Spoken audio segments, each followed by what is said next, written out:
নমস্কাৰ এই মুহূৰ্তত দিবলৈ লৈছোঁ আজি ৰাতিপুৱাৰ বহুকেইটা গুৰুত্বপূৰ্ণ খবৰ। আজি ৰাতিপুৱাৰ প্ৰথমটো খবৰ হৈছে এটা বিগ ব্ৰেকিং নিউজ। যাত্ৰীবাহী চলন্ত বাছত ভয়ংকৰ অগ্নিকাণ্ড। আজি ৰাতিপুৱাৰ প্ৰথমটো খবৰ হৈছে যাত্ৰীবাহী চলন্ত বাছত ভয়ংকৰ অগ্নিকাণ্ড।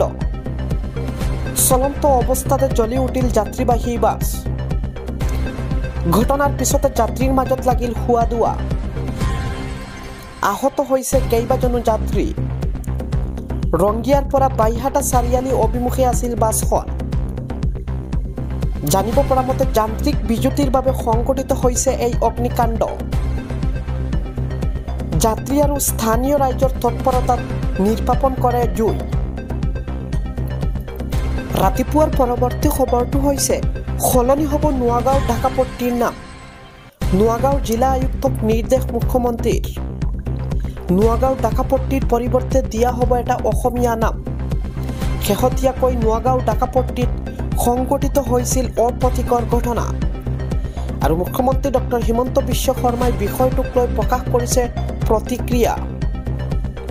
আজি ৰাতিপুৱাৰ পৰৱৰ্তী খবৰটো হৈছে ৰাজ্যজুৰি প্ৰচণ্ড ধুমুহা বৰষুণৰ আগজাননী। বতৰ বিজ্ঞান কেন্দ্ৰই জাৰি কৰিছে সতৰ্কবাণী।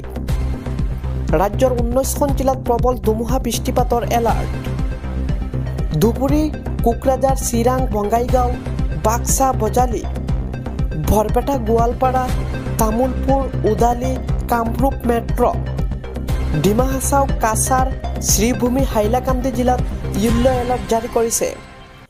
লখিমপুৰ, ধেমাজি, ডিব্ৰুগড় আৰু তিনিচুকীয়াত জাৰি কৰা হৈছে এলাৰ্ট।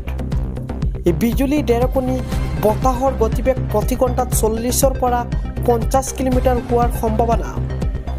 আজি ৰাতিপুৱাৰ পৰৱৰ্তী খবৰটো হৈছে ৰাজ্যত আকৌ সভ্য সমাজক লজ্জাজনক কৰা জঘন্য কাণ্ড।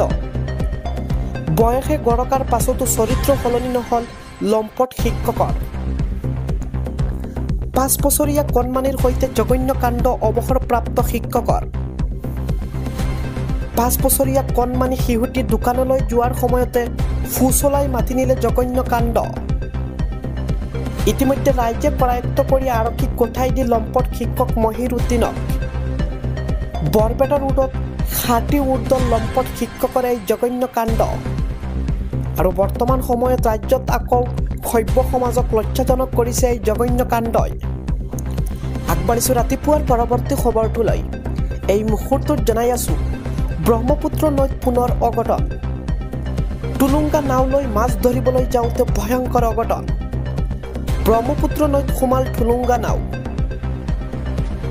কটুমাবি প্ৰাণ ৰক্ষা পৰিছে 5জন যুৱকৰ। জনাই আছোঁ এই মুহূৰ্তত ৰবীন্দ্ৰ, শ্বেখ খান, কেৰা আৰু 2জন গৈছিল মাছ ধৰিবলৈ আৰু ডিব্ৰুগড় মোহনঘাটত সংঘটিত হৈছিল এই অঘটন। আজি ৰাতিপুৱাৰ আন এটা খবৰ হৈছে নোয়াগাঁও ঢাকাপট্টিৰ পিছত এইবাৰ নোয়াগাঁও চামগুৰিত মিয়াৰ ভয়ংকৰ কাণ্ড। খিলঞ্জীয়া যুৱকক আক্ৰমণ ছাদ্দাম হুছেইনৰ। তিলক দাস নামৰ এজন যুৱকক আক্ৰমণ কৰিছে ছাদ্দামে। ফুলৰ নাৰ্চাৰীত কাম কৰি থকা দুগৰাকী মহিলাক অশ্লীল ইংগিত দিছিল ছাদ্দামে। বাধা দিবলৈ যোৱা তিলক দাসক আক্ৰমণ কৰিছে ছাদ্দাম হুছেইনে। পলায়নৰ চেষ্টা কৰা ছাদ্দামক ৰাইজে খেদি খেদি কৰায়ত্ব কৰি গঠাই দিয়ে আৰক্ষীক। ঘটনা সন্দৰ্ভত চামগুৰি আৰক্ষী থানাত দাখিল এজাহাৰ।